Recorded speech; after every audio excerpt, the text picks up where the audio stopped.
Hello everyone. O level के free sessions में आप सभी का स्वागत है। हम अटेंड कर रहे हैं आज सेशन नंबर 8 और मॉड्यूल कवर कर रहे हैं M1R5.1 का चैप्टर नंबर फर्स्ट, जिसका नाम है introduction to computer and latest IT gadget.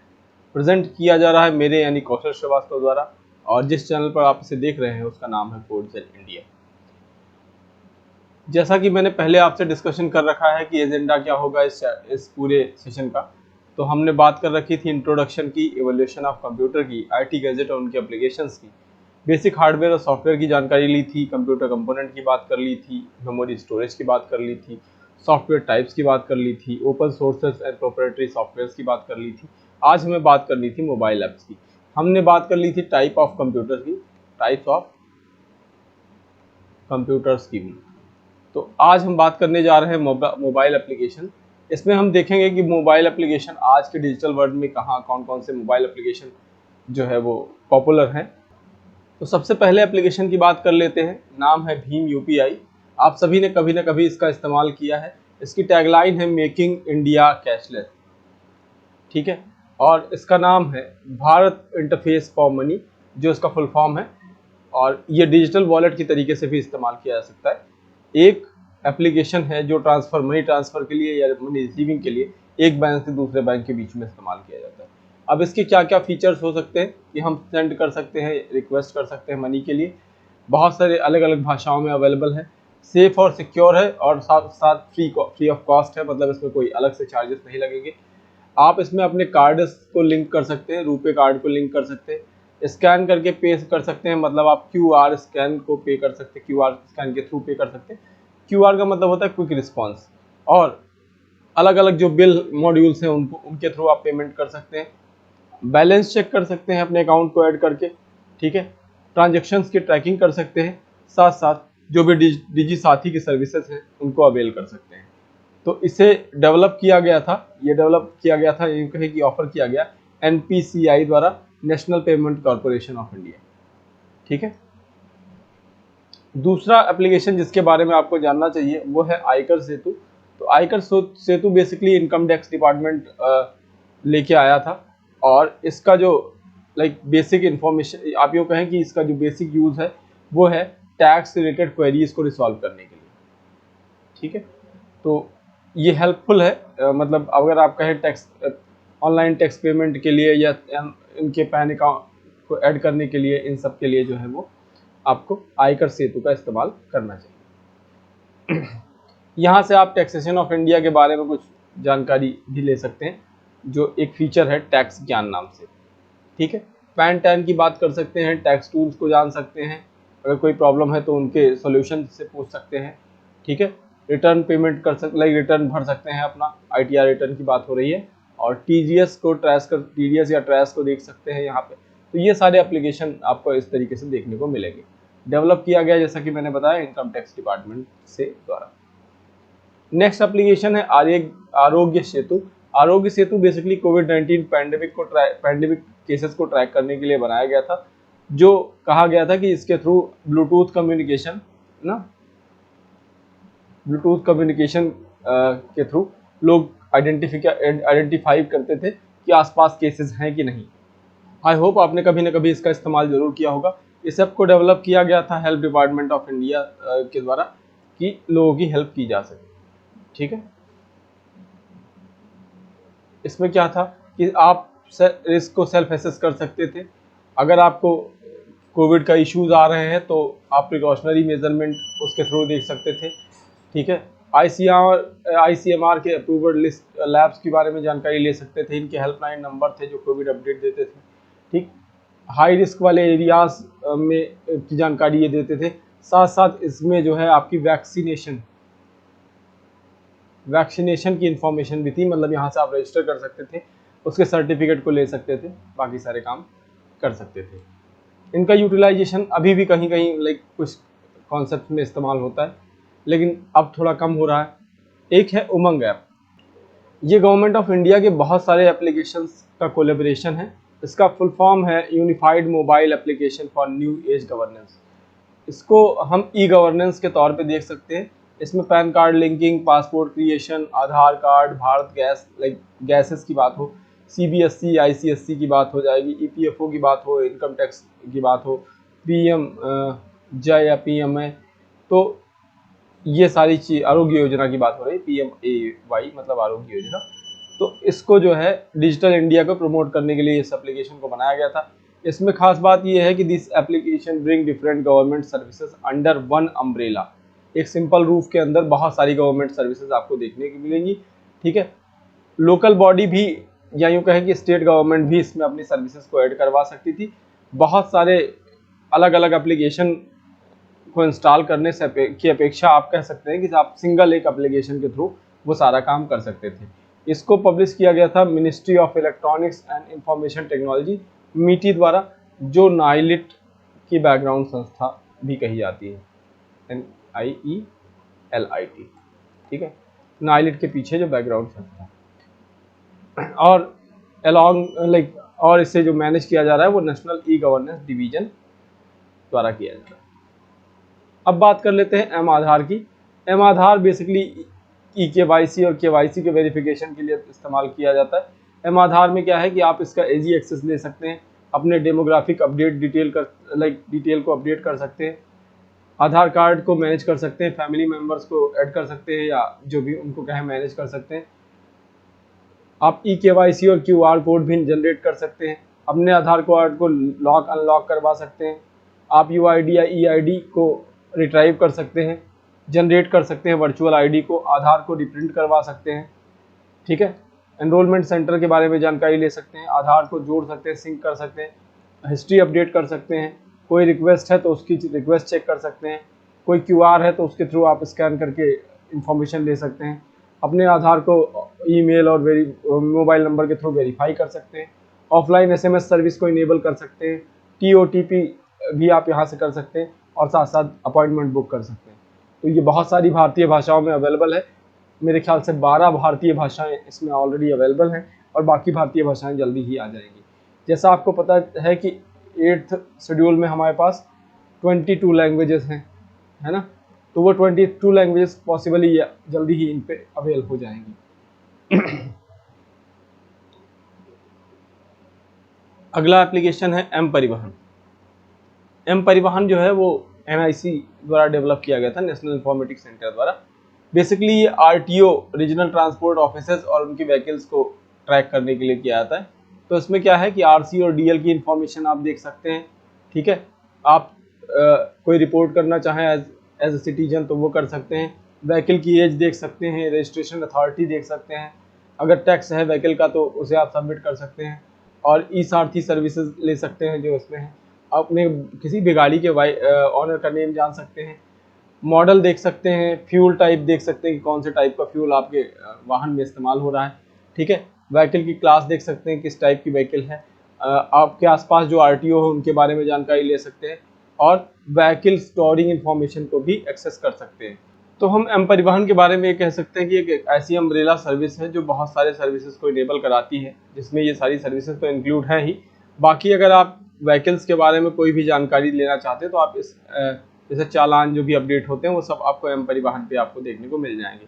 आपके व्हीकल गेज, फ्यूल रिपोर्ट, और ख़ासकर आप जो भी मतलब जैसे आप कहें कि RTO जो भी काम करता है वो सारी चीज़ें आपको एम परिवहन पे डायरेक्टली अपडेट हो जाती हैं।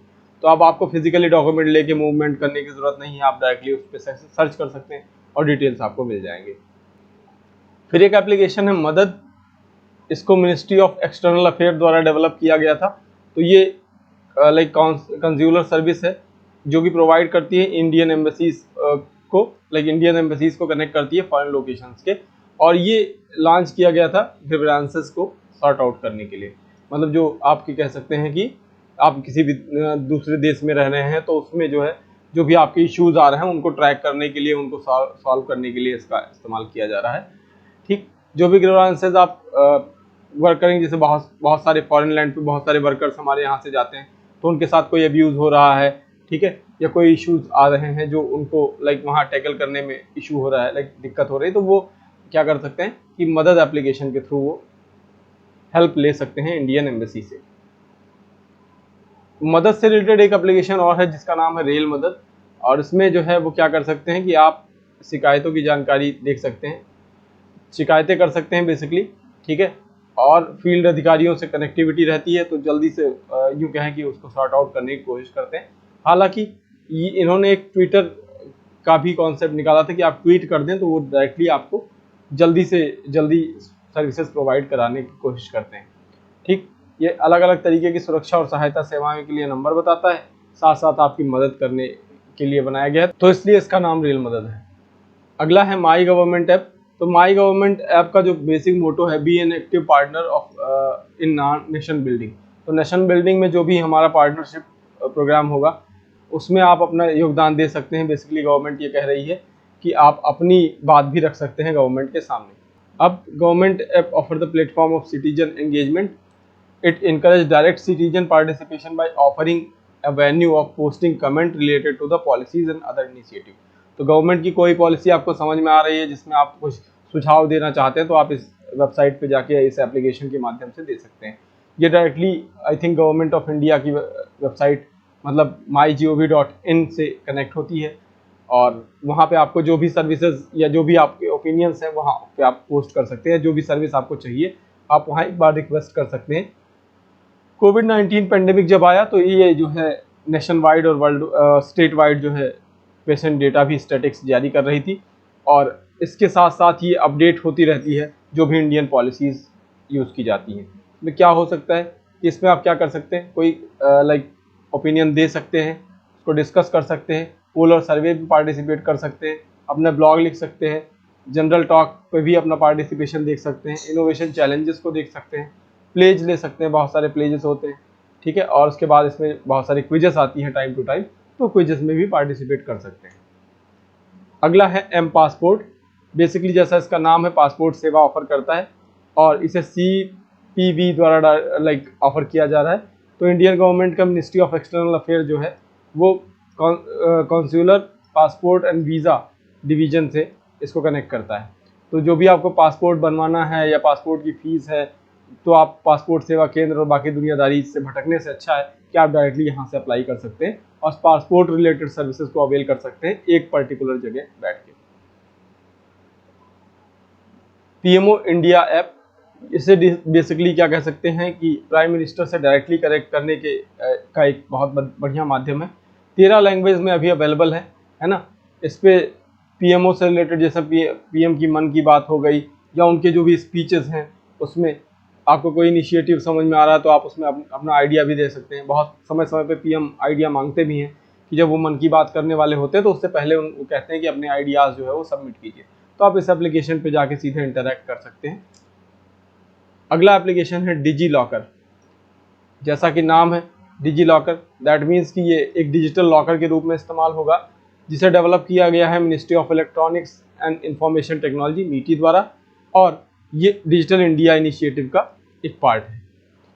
तो बेसिकली क्या करेंगे, इसमें आप फिजिकल डॉक्यूमेंट ले जाने की अपेक्षा क्या करें कि आप इसमें डायरेक्टली फिजिकल डॉक्यूमेंट ना ले जाके डिजिटल फॉर्मेट में उसे अपडेट कर लें। इसका जो मेन मोटो है वो है कि पेपरलेस गवर्नेंस को बढ़ावा देना, और जैसा आजकल ई-गवर्नेंस की बात हो रही है ना, तो ई-गवर्नेंस के क्षेत्र में भी एक बड़ा नाम हो सकता है, एक बड़ा काम कर सकता है कि आपने वेरिफिकेशन, सर्टिफिकेट के वेरिफिकेशन, डॉक्यूमेंट वेरिफिकेशन सब इसके माध्यम से कर सकते हैं। आपको हर जगह टांग के घूमने की ज़रूरत नहीं है।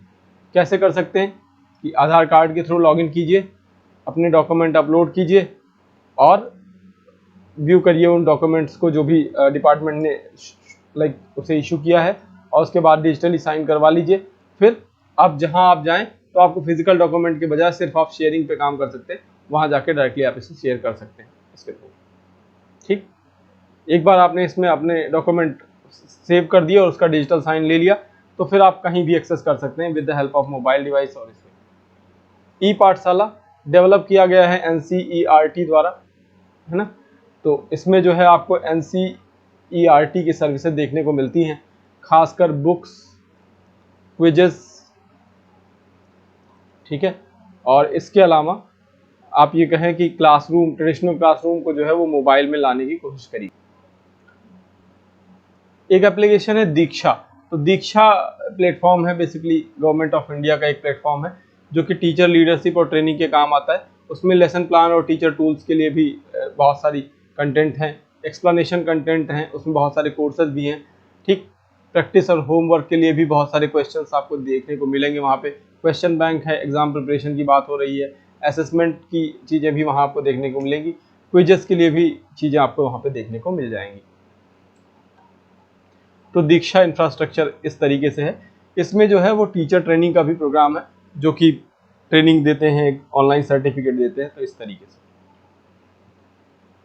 अब चूंकि आप यूपी में रह रहे हैं तो मैं आपको एक और लास्ट एप्लीकेशन की बात बता दे रहा हूँ, यूपी कॉप। ठीक है, बेसिकली ये क्या है, इसका जो मोटो है, आपका थाना आपका अपना ऐप। अब आपको कोई भी काम करने के लिए थाने में भटकने की ज़रूरत नहीं है। कुछ बेसिक काम जो है वो आपको यहीं से किए जा सकते हैं। सुरक्षा आपकी, संकल्प हमारा, ये इसका मोटो है। और बेसिकली ये एप्लीकेशन वी केयर वाले सिद्धांत पे काम करता है। तो EFIR और FIR को शो करने के लिए हुई वस्तु का पंजीकरण, वरिष्ठ नागरिक, दिव्यांग, सूचनाओं को साझा करने के लिए, अपने आसपास के निकटतम थाने की जानकारी के लिए, कोई दुर्घटना क्षेत्र है तो उसकी चेतावनी या जानकारी देने के लिए, चुराए गए वाहन को बरामद करने के लिए, कोई खराब व्यवहार कर रहा है, मोलेस्टेशन, बाकी सारी चीज़ों के लिए। तो इसके लिए कोई एप्लीकेशन आपने अप्लाई कर रखा है तो उसकी स्टेटस देखने के लिए। ठीक है, SOS नंबर्स पे, या यूँ कहें कि इमरजेंसी नंबर्स भी आपको यहाँ देखने को मिलेंगे। कलेक्टर सर्टिफिकेट और घरेलू सहायता सत्यापन के लिए, कर्मचारी सत्यापन के लिए, कोई एक लाइक अनआइडेंटिफाइड डेथ बॉडी है तो उसके लिए, कोई लापता व्यक्ति है तो उसकी जानकारी के लिए, कोई नामी अपराधी है तो उसकी जानकारी के लिए। फिर अगर आप नए किराएदार रख रहे हैं या कहीं किराएदार बनने जा रहे हैं तो उसके सत्यापन के लिए, जुलूस के लिए कोई अनुरोध करना है तो वहाँ से, हड़ताल के लिए अनुरोध करना है तो आप यहाँ से रजिस्टर कर सकते हैं। अगर कोई गिरफ्तार अभियुक्त है तो उसके बारे में जानकारी आप यहाँ ले सकते हैं। साइबर सिक्योरिटी या साइबर इंफॉर्मेशन जानने के लिए इस पर क्लिक कर सकते हैं। बहुत सारे फ़ोन्स हैं, लाइक 112 एक नंबर है जिसके थ्रू आप कर सकते हैं। 1090 वीमेंस हेल्पलाइन है तो उसके थ्रू आप बात कर सकते हैं। ठीक है, कोई प्रदर्शन के लिए निवेदन करना है या कोई कार्यक्रम करना है तो यहाँ, कोई फिल्म आप मूवी शूट करना चाहते हैं या कोई फिल्म शूट करना चाहते हैं तो आप यहाँ से कर सकते हैं। अगर पोस्टमार्टम रिपोर्ट देखनी है तो यहाँ से कर सकते हैं। इसको मैंने डायरेक्टली लिया है यूपी गवर्नमेंट की वेबसाइट से, यूपी कॉप, यूपी पुलिस की वेबसाइट से। और इसका जो बैनर है वो कुछ इस तरीके से है कि रजिस्टर EFIR, आपका थाना आपका अपना ऐप। ठीक है, तो जैसा कि मैंने बताया ये सारे सर्विसेज जो है वो आपको देखने को मिलती है। ठीक है, इस तरीके से हमने बहुत सारे टॉपिक कवर कर लिए। जिन टॉपिक्स को हमने कवर किया उसमें इंट्रोडक्शन था, इवोल्यूशन ऑफ कंप्यूटर था, कंप्यूटर कंपोनेंट की बात की थी, सॉफ्टवेयर हार्डवेयर की बात करी, IT गैजेट्स की बात करी, इनपुट आउटपुट की बात करी, टाइप ऑफ कंप्यूटर देखे, मेमोरी स्टोरेज देखा, सॉफ्टवेयर के टाइप्स देखे, मोबाइल एप्लीकेशंस की बात आज हमने कवर करी। इसके साथ साथ ये चैप्टर कवर होता है, ये चैप्टर हमने कंप्लीट कर लिया है आज। और अब अगर आपको कोई क्वेश्चन हो तो आप हमसे पूछ सकते हैं डायरेक्टली। ठीक है, तो आप हमें दो तरीके से पूछ सकते हैं। एक तो ये है कि आप कमेंट के माध्यम से पूछें, दूसरा ये है आप हमारे एप्लीकेशन पे जाएं, वहाँ से पूछ सकते हैं, अपने हमारी वेबसाइट पे भी पूछ सकते हैं। इसके अलावा आप व्हाट्सएप पे भी हमसे डायरेक्ट कांटेक्ट कर सकते हैं। वो सारी लिंक आपको नीचे मिल जाएंगी डिस्क्रिप्शन में। चूँकि ये चैप्टर जो है introduction of computer and introduction और to operating system, total 10 mark cover करता है मेन एग्जाम में। तो आप यूँ कह सकते हैं कि हम 5 मार्क्स तो लगभग पढ़ चुके हैं, बाकी हम कवर करेंगे ऑपरेटिंग सिस्टम वाला पार्ट जो है वो कल से। तो कोशिश करेंगे कल से इसे कवर करें, या फिर हम इसे रोक के पाइथन का एक चैप्टर कवर कर लेंगे, then after we will continue introduction to operating system. तो आज के लिए इतना ही। आपको मैं फिर कहूँगा कि जो है आपके जितने भी क्वेश्चन हैं तो वो आप पूछ सकते हैं। और जो एडिशनल रिसोर्सेज हमने इसमें इस्तेमाल किए वो बेसिकली कुछ गवर्नमेंट वेबसाइट थी, जैसे जिसमें एप्लीकेशन और बाकी सारी इन्फॉर्मेशन ली। कंप्यूटर रिलेटेड कुछ वेबसाइट्स हैं जैसे geek.week का मामला है, और उसके अलावा हम बात कर लें बहुत सारे, जैसे सिंपली लर्न की हमने कुछ कंटेंट उठाए हैं तो वहाँ से कुछ फ़ोटोज़ ली हैं। गूगल सर्विसेज से बहुत सारी इमेजेस हमने बोरो करी हैं ताकि आपको बेहतर समझा सकें। तो ये सारे हमने एडिशनल रिसोर्सेज का इस्तेमाल किया है। इसके साथ साथ हमने बुक का इस्तेमाल किया है O लेवल की, तो आप वहाँ से भी यह कंटेंट देख सकते हैं। सो आज के लिए इतना ही। Thank you for watching. I hope आपको ये सेशन समझ में आ रहे होंगे। आप हमें इस नंबर पर व्हाट्सएप से अपनी जानकारी दे सकते हैं। बाकी इसे शेयर कीजिए, लाइक कीजिए, सब्सक्राइब कीजिए, और जहाँ तक हो सके हमारे इनिशिएटिव्स को हमारे यूट्यूब चैनल के थ्रू देखिए। आपको जो समझ में आ रहा है वो बताइए। बाकी आप अगर कुछ एडिशनल सुझाव देना चाहते हैं तो वो भी, उसका भी हमारे पास स्वागत है। तो अभी के लिए थैंक यू, मिलते हैं नेक्स्ट सेशन में।